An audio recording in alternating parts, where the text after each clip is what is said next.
In the first tape, we spent a lot of time talking about the ball on the hill and the box on the hill. What does the ball on the hill do? Roll. MGH equals 1/2 mv squared plus MGH. 1/2 mv squared. 1/2 mv squared plus. What is the roll? What did we say? IW squared. Yes, 1/2 IW squared. That was the rotational component. The box on the other hand does MGH equals 1/2 mv squared. 1/2 mv squared because it just slides down the hill. Yes. Agreed?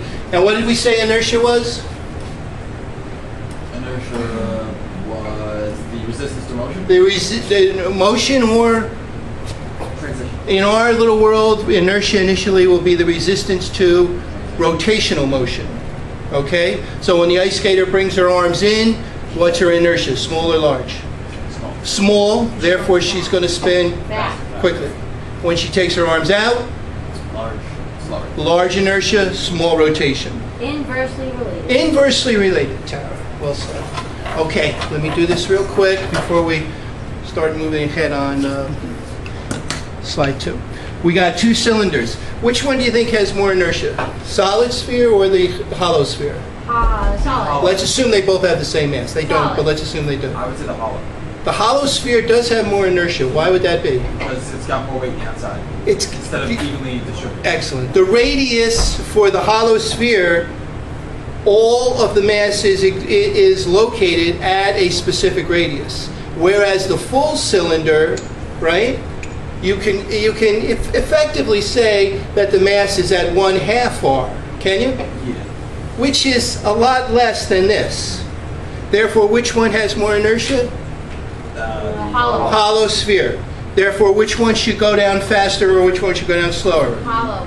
The hollow one Should go down slower. has more inertia, therefore should be slower. Yes. Agreed? And solid. Wait. Okay, so this has more inertia to it. You should be able to draw the relationship between inertia, the nut who walks across Niagara Falls with the big pole, and the ice skater who comes in and out. And the generic equation for inertia, I equals mr squared. Agreed? And when I set the flat box down this incline, what are we going to see? It's just going to slide. It's just going to slide. MGH equals 1/2. radius. This is Diameter. diameter, the circumference of a circle, 2 pi r. 2 pi r. Okay? 1 revolution equals how many degrees? 360. And 360 degrees, 1 revolution is equal to how many radians? We don't deal with radians that much, but does anyone know? 12. Higher. 2 pi radians.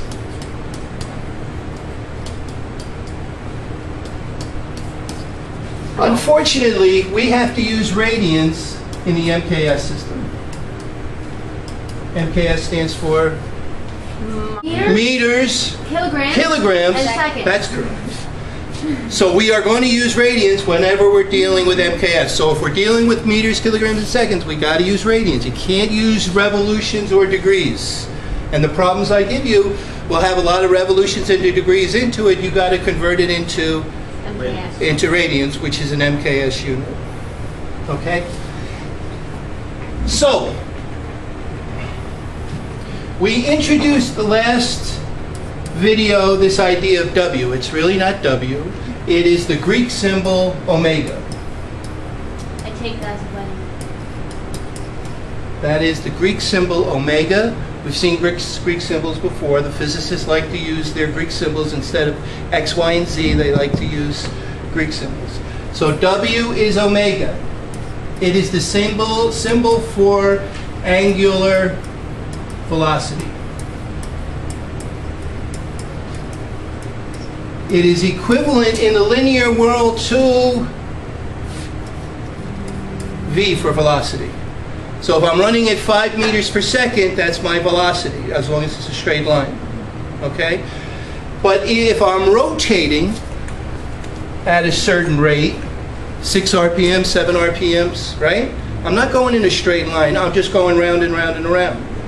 And units are going to be radians. So my units for angular velocity are going to be radians over,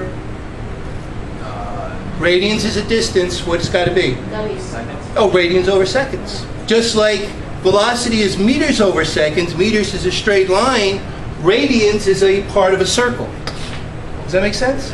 So 2 pi, radians over second would be my units of angular velocity.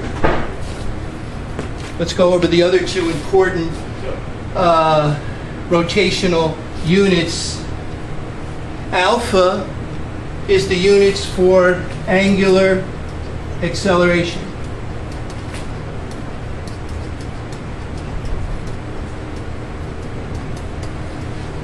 What do you think the units of alpha are?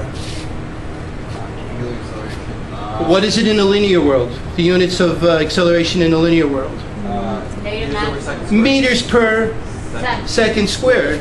So therefore in the angular world it's got to be Radians per second. radians per second squared. See what we're doing? We're just replacing meters with radians. Instead of a linear distance, we're talking about a rotational distance. Right. Really? Jeez. Radians per second squared. And the last rotational parameter is theta. And theta is displacement. It's not meters. Oh yeah, never mind. That's not. This thing here? Yeah, no. In the rotational world, it's displacement. So this could be like 20 radians, 24 radians, 25 radians, 360 degrees, 20 degrees. It's how much the thing rotates. Make sense? Yeah. What are our 3 linear equations going back to September, October? VF equals, start from the easy one. Okay. VF equals, VI plus AT. good. VF squared. VF squared equals, VI I squared. squared 2AD. good. And the last one, D equals VIT. I forgot about that one. AT. plus 1/2. 1/2 AT squared. HE squared. These are the linear world. Map them directly to the rotational world. Instead of VF equals VI plus AT, what am I going to have in the rotational world? Radians. What's the unit for angular velocity? W. W. So WF equals WI. WI plus, what's the unit for linear acceleration? Omega. Alpha Alpha. T. T. What do we T is got theta? here? Say again? Like T times though? T, oh yes, time is pretty standard. So WF squared equals WI squared plus Plus 2 alpha. Alpha. What are our units for displacement? Omega? No. Displacement is theta. Theta. Theta. So Yeah. good letter. Oh, I've said this a million times, but you do this 2 or 3 times, it's not so bad. Displacement is replaced with WIT T plus Plus half fish thing. alpha. oh, look at me. Alpha. Thank you, Tony. So these 3 equations can be used the same way as this, but now we are not going in a straight line. Now we are going rotationally. Does that make sense? Make sense? Yes. Melissa? This one's same sort of principle as the ice skater and the guy walking across Niagara Falls. But I want to draw your attention to this dot right here. Notice the dot. That's the center of mass of the diver. Notice that it is pretty much a pretty symmetric projectile motion if you just looked at the center of mass of the diver. Even though she's doing all kinds of motion around the CM, that CM is a pretty symmetric, pretty even keel projectile motion. It's like if you're in the back of the room and I throw a hammer at you, it looks like chaos coming at you. You know, the head and the shaft going back and forth, round, round, round, round, round. But if you looked at the center of mass of that rotating hammer, it's pretty much a projectile. It's the path of the center of mass is not going to look that much different than the path of a softball that I throw at you. It's going to be a nice, smooth projectile back there. Even though the parts of the hammer are rotating like crazy and it looks kind of chaotic coming at you, the center of mass has a path that's not that much different than a perfectly symmetrical softball or golf ball. So that's pretty interesting.